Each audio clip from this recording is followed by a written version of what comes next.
פעם אחת נסע הבעל שם טוב עם תלמידו במדבר שממה, מקום שאין בו מים. נתקף התלמיד בצמאון גדול ואמר, צמא אני מאוד למים. הבעל שם טוב אינו עונה דבר, רק ממשיך ללכת. עוד ועוד הלך, וגם התלמיד עוד ועוד הולך. כשהורע מצבו של התלמיד, חזר ואמר, מים, צמא אני מאוד למים, וסכנה גדולה היא לי.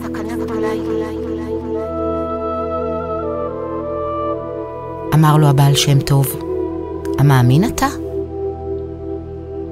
כי ברגע שברא הקדוש ברוך הוא את העולם, ראה מראש את הצרה שיש לך, והכין לך מים לשתות?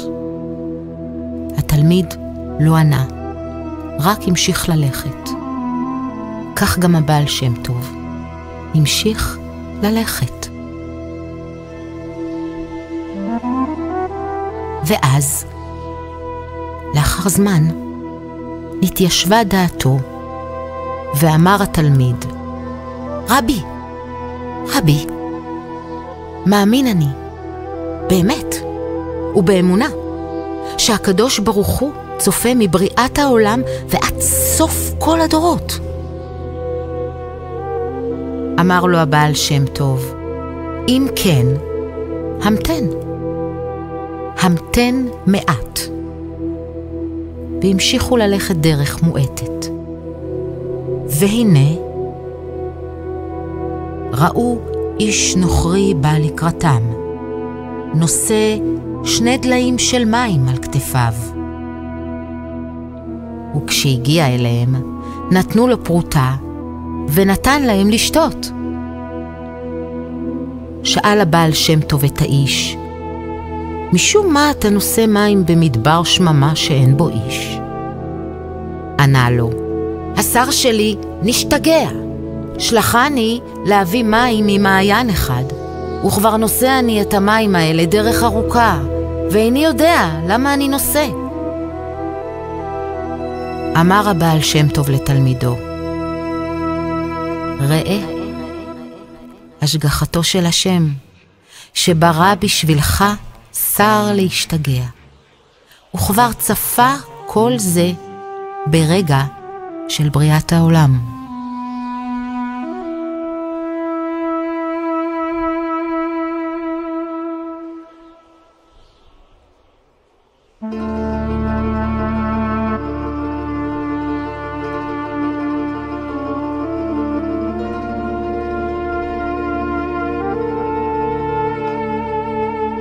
לא כל המאמין בוטח, אבל הבוטח בוודאי מאמין.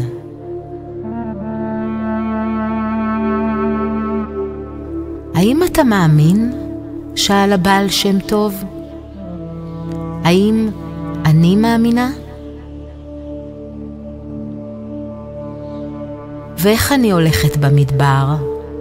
מה שומעת? מה רואה? והמדבר, איך הוא מדבר אליי?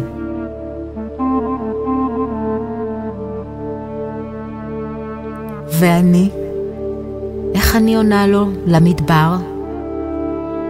ומה עושה עם כל הצמא הזה? כשאין לי מה שצריכה, ומה שצריכה אינו נראה בתוך השממה. ואני שומעת את קולו של החסר. ומה הוא החסר עוד יכול לעולל?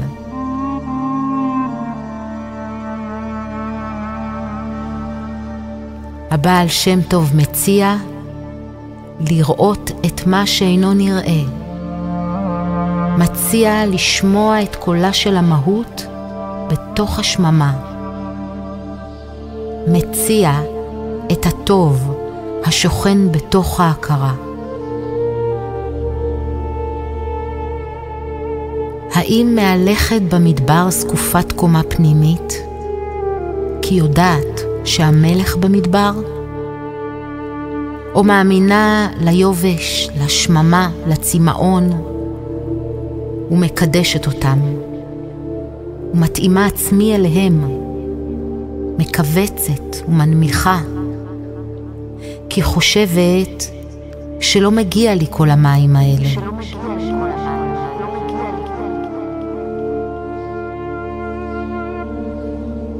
והצמאון הוא בכלל טבעי לי, כי אני אחת כזאת שצמאה.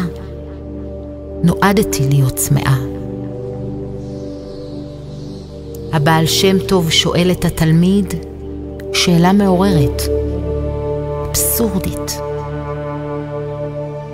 האם את מבינה שיש לך כבר מים והם מחכים לגילוייך? את מבינה? אתה מבין שיש אפשרי בתוך הבלתי אפשרי? שיש סמוי בתוך הגלוי?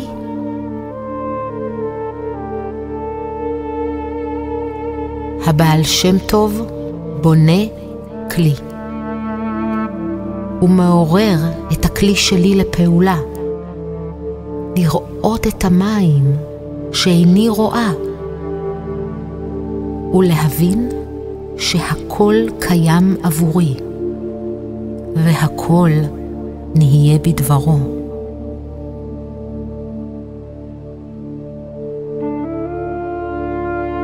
ואני רק צריכה ללכת בסקיפות קומה, כמי שיודעת שבתוך הצמצום מסתתר המרחב.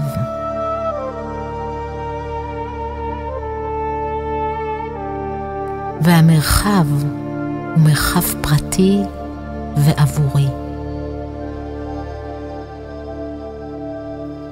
אם אסכים לראות את הכלי, יתאפשר לאור להיכנס בו, להחיות אותו, להאיר אותו מבפנים חוצה.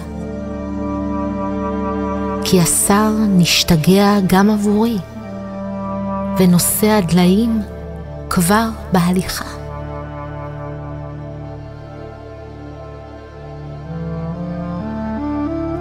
הנה אני, באה לקראתי. וכשאני נושאת את המים בתודעה שלי, יבוא נושא הדליים, ואוכל לתת לו פרוטה, ולהתברך מהמים. חושבת, אם התלמיד לא היה מאמין, ולא היה מסכים לשמש באופן פעיל תנועת ביטחון ולהמשיך ללכת, האם היה פוגש בנושא המים? האם היה שותה? כאילו אומר לי שלא מספיק רק ללכת. לא מספיק רק המדבר. צריכה ללכת בכוונה. לא הליכה חיצונית, אלא הליכה פנימית, לתוך האבסורד ודרך הצמצום, כמו דרך דלת קסמים שפותחת עוד דלת ועוד דלת ועוד.